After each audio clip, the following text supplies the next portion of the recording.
Mister add TV देखने वाले तमाम नाज़रीन और सामीन को अस्सलाम वालेकुम। दोस्तों, आज हम आपको जिस कंट्री के बारे में इंफॉर्मेशन देने जा रहे हैं, ये कंट्री दुनिया में सबसे अलग है। दोस्तों, या तो आप इस मुल्क से प्यार करते हैं या नफरत, लेकिन आप इसको इग्नोर नहीं कर सकते।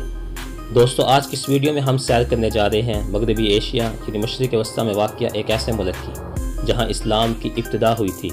लेकिन वीडियो का बाकायदा आगाज़ करने से पहले मेरी आप दोस्तों से गुजारिश है कि वीडियो को लाइक और शेयर ज़रूर कीजिएगा और साथ ही साथ चैनल को सब्सक्राइब करके बेल के आइकन वाले बटन पर लाजमी क्लिक कर दीजिएगा ताकि हमारे आने वाली हर नई वीडियो का नया नोटिफिकेशन आप तक बवक्त पहुंचता रहे। दोस्तों, आज के मुसलमानों के सबसे अजीज़ और मुक़द्दस मुल्क सऊदी अरब की बात करेंगे। हम सऊदी अरब के बारे में दिलचस्प और अजीब बातों के साथ साथ इसकी हिस्ट्री पर भी नज़र डालेंगे और तमाम हक़ाइक़ से आपको आगाह करेंगे। दोस्तों, सऊदी अरब ममालिक में से दुनिया में सबसे बड़ा सहराई मुल्क है, जबकि एशिया में 5वें और दुनिया में 12वें नंबर पर आने वाला मुल्क है। सऊदी अरब का 95% हिस्सा सहरा पर मुश्तमिल है। दोस्तों, सऊदी अरब की तारीख 2 हिस्सों पर मुश्तमिल है, एक इस्लाम से पहले की और एक इस्लाम के बाद की। दोस्तों, जब ज़माना जahलियत अपने अरूज पर था और बुत परस्ती की इंतहा हो गई थी, तो अल्लाह पाक ने अपने प्यारे महबूब हज़रत मोहम्मद सल्लल्लाहु अलैहि वसल्लम को आखिरी नबी बनाकर सऊदी अरब के शहर मक्का में क्रैश के ख़ानदान ने बनु हाशिम के कबीले में अब्दुल मुत्तलिब के घर उनके बेटे अब्दुल्ला के यहाँ दीन इस्लाम को फैलाने और हक़ की सरबलंदी के लिए पैदा फरमाया। दोस्तों, आज के मक्का और उस दौर के मक्का में बहुत फ़र्क है। इस दौर में मक्का वो सरज़मीन थी जहाँ आज मस्जिद हराम वाक़िया है। दोस्तों, जब नबी अकरम सल्लल्लाहु अलैहि वसल्लम ने मक्का से हिजरत करके यस्रब गए तो इन्होंने इस ज़मीन को 4 चांद लगा दिए। दोस्तों, यस्रब वही ज़मीन है जिसे आज के दौर में मदीना कहा जाता है और नजद वही जगह है जिसे आज रियाज के नाम से जाना जाता है। मक्का और मदीना जिस सरज़मीन पर वाक़िया है इसे हजाज कहा जाता है। आप सल्लल्लाहु अलैहि वसल्लम ने मक्का की सरज़मीन पर सहाबा किराम के हमरा पहली इस्लामी सल्तनत की बुनियाद रखी थी। आप सल्लल्लाहु अलैहि वसल्लम के वसाल के बाद खिलाफत राशिदा का दौर शुरू हुआ। दोस्तों, इस दौर में इस्लाम आधी दुनिया पर फैल चुका था। इस दौर में निज़ाम मुस्तफ़ा नाफिज़ था और कुरान और सुन्नत के असूल पर लोग अपनी ज़िंदगियाँ बसर करते थे। दोस्तों, इस खिलाफत के बाद खिलाफत उमविया का दौर शुरू हुआ। इस दौर में भी इस्लाम अपनी पूरी आबोताब के साथ दुनिया में फैलता रहा और लोगों के दरमियान मकबूल होता रहा। चौक दर चौक लोग इस्लाम कबूल करते थे। दोस्तों, क्रैश के ख़ानदानों में बनु हाशिम कबीले के बाद बनु उमैया ही एक ऐसा कबीला था जो बहुत ज़्यादा मुअज़्ज़िज़ और मोतबर था, इसलिए इस कबीले ने तकरीबन 1 सदी हुकूमत की। यही वो दौर था कि जिसके दौरान वाक़िया करबला जैसे अजीम सानहे पेश आए। दोस्तों, खिलाफत राशिदा के बाद मुसलमानों की सबसे बड़ी सल्तनत खिलाफत अब्बासिया कहलाती है। दोस्तों, इस दौर में भी इस्लाम ने बहुत तरक्की की थी और दुनिया के कोने कोने तक इस्लाम फैलता रहा। इस खिलाफत का भी एक दिन खात्मा हो गया। खिलाफत अब्बासिया वो दौर था कि जिसके दौरान ही सल्तनत फ़ातिमिया का आगाज़ और इख्तिताम हुआ था। इस दौर के बाद अयूबी सल्तनत का दौर आया, जिसमें सुल्तान सलाहुद्दीन अयूबी का नाम सुनहरे हरफ से लिखा जाता है। इस सल्तनत के ज़वाल के बाद सल्तनत ममलूक का आगाज़ हुआ। इसके इख्तिताम पर सल्तनत उस्मानिया का आगाज़ हुआ। मोहम्मद बिन सऊद और मोहम्मद बिन अब्दुल वहाब इस दौर में मिलकर एक नई सियासी ताकत के तौर पर मंजर आम पर आए। अब्दुल वहाब वही शख्स था कि जिसकी बदौलत वहाबी फ़िरका, जिसे आज सल्फ़ी कहा जाता है, वजूद में आया। दोस्तों, 1920 में तुर्कों ने माहिदा किया जिससे इस इलाके का अमन व अमान कायम रखा गया था। 1932 में इस मुल्क का नाम मुमलिकत सऊदी अरब रख दिया गया। दोस्तों, सऊदी अरब मईशत के अतबार से 2018 तक मशरिक़ वस्ता में सबसे बड़ा और दुनिया में 18वें नंबर पर आने वाला मुल्क है। सऊदी अरब के 50 मिलियन अफराद में से 25 मिलियन लोग 25 साल की उम्र से ज़ायद के हैं। दोस्तों, सऊदी अरब का कुल रकबा 2.15 मिलियन स्क्वायर किलोमीटर है। दोस्तों, रकबे के अतबार से यह मुल्क दुनिया में 12वें नंबर पर आने वाला मुल्क है। 2020 में की गई मरदमशुमारी के मुताबिक सऊदी अरब की कुल आबादी 34.81 मिलियन है और आबादी के अतबार से दुनिया में 41वें नंबर पर आने वाला मुल्क है। सऊदी अरब का सबसे बड़ा शहर रियाद शहर है। इस शहर को सऊदी अरब का दारुल हुकूमत होने का भी एजाज़ हासिल है। दोस्तों, सऊदी अरब का मुकम्मल और सरकारी नाम किंगडम ऑफ सऊदी अरेबिया है। इसे KSA भी कहा जाता है। दोस्तों, सऊदी अरब में खाना काबा के साथ साथ नबी मुकर्रम शफ़ी मुजस्सम हजूर पुरनूर हज़रत मोहम्मद मुस्तफ़ा सल्लल्लाहु अलैहि वसल्लम का रोज़ा मुबारक भी है।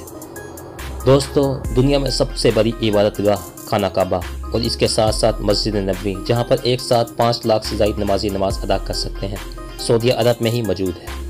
सऊदी अरब का border Iraq, Kuwait, UAE, Oman, Yemen, Jordan और रेड सी के साथ लगता है। दोस्तों, दुनिया में सबसे बड़ा पेट्रोल का एक्सपोर्टर और प्रोड्यूस करने वाला मुल्क सऊदी अरब ही है। दुनिया के तमाम इस्लामी ममालिक में से सऊदी अरब वो वाहिद मुल्क है जो इस्लाम के कवानीन पर अमल करने वाला और सख्त सज़ाएँ देने वाला मुल्क है।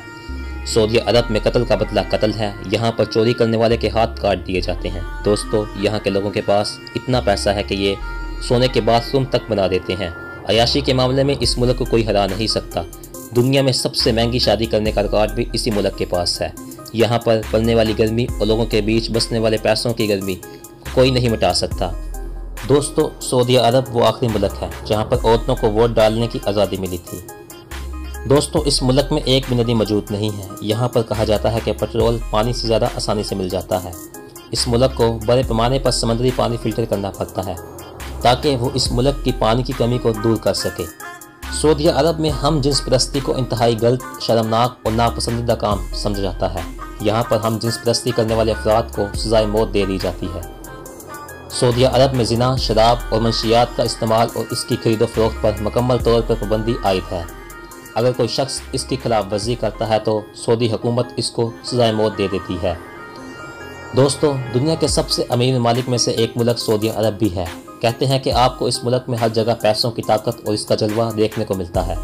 दोस्तों, सऊदी अरब में 2018 तक सैना पर मुकम्मल तौर पर बैन था, जिसके पेश नज़र यहाँ के बहुत ज़्यादा लोग दूसरे ममालिक में सिर्फ मूवीज़ देखने की गरज से जाया करते थे। लेकिन अब यहाँ की सरकार ने सैना पर से पाबंदी ख़त्म कर दी है और यहाँ पर फिल्म्स दिखाई जाती हैं। लेकिन दोस्तों, अभी भी ऐसी फिल्म्स जिनमें बहुत ज़्यादा रोमांस हो यहाँ पर नहीं दिखाई जाती। कहा जाता है कि सऊदी अरब में काम को 2 शिफ्ट में किया जाता है, एक 5 से 10 सुबह और दूसरा शाम 5 से रात 10 बजे तक। दोस्तों, इसकी मेन वजह यहाँ पर पड़ने वाली गर्मी है। सऊदी अरब अपने मुल्क में दुनिया का सबसे बड़ा टावर, जिसका नाम किंगडम टावर है, तमीर करवा रहा है। दोस्तों, इसकी शुरुआत 2014 में हुई थी और आने वाले 1-2 साल में ये कंप्लीट हो जाएगा।